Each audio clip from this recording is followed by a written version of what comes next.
Most people think strength comes from certainty. I learned the opposite. Sometimes certainty arrives in your darkest moment. This is a true story from Iraq. Chapter 4. Into the Fire. Sample reading. Then we flew back. About 30 days later, our sergeant major called the battalion into formation, telling us how our battalion's engagement of the actual invasion would be executed. We'd be invading Iraq from the south, pushing toward Baghdad. No cheers. Just the weight of that reality that settled differently into every man standing there. When formation broke, I saw my squad leader, 6 years in, a new baby at home, standing behind one of the 5-ton dump trucks, crying quietly, shoulders shaking. When he looked up, I stopped walking. We locked eyes. I nodded. He nodded back. That was it. 2 men telling the truth without saying a word. That night, I pulled guard duty in our foxhole. Sandbags overhead. An M60 machine gun aimed out into a desert. Sky too calm for what was coming. I whispered into the dark. Most High, send me something to calm me. Standing there, I rolled onto my other shoulder while leaning against the sandbag wall, and suddenly, out of nowhere, 2 shooting stars ripped straight across the sky, back to back, bright enough to burn through the silence. Right then, everything inside me went quiet. I knew I would make it home. Morning came.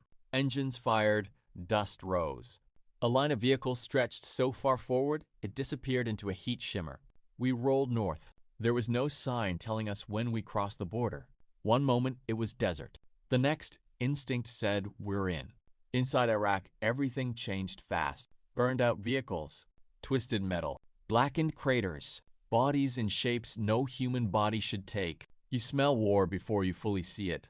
Burning oil, melted rubber, chemicals, and the bitter, unmistakable scent of death that sinks into your skin and doesn't wash off. I saw a captain and his lieutenant step on a toe popper mine. I saw tanks with men's bodies still strapped into the seats, legs buckled in, everything above gone. I saw flesh burned into steel, shadows where men used to be. The first time I saw it, I vomited. I had never seen anything like that in my entire life, and there was nothing in me that was prepared for it. I was in my early 20s looking at things no one that age is supposed to see. Part of me understood that immediately. Another part simply filed it away and kept moving, because that's what the mission required, and because stopping to process it meant stopping, and stopping wasn't an option. The military trains you to compartmentalize. What it doesn't tell you is that the compartments don't disappear when you take the uniform off. They just wait. I know this because decades later, those images still come back. Not at night, not in dreams I can remember, but in the middle of an ordinary day when something crosses the wrong wire.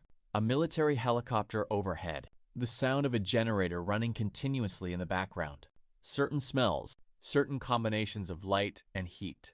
The body keeps a record the mind tries to lose but carries anyway.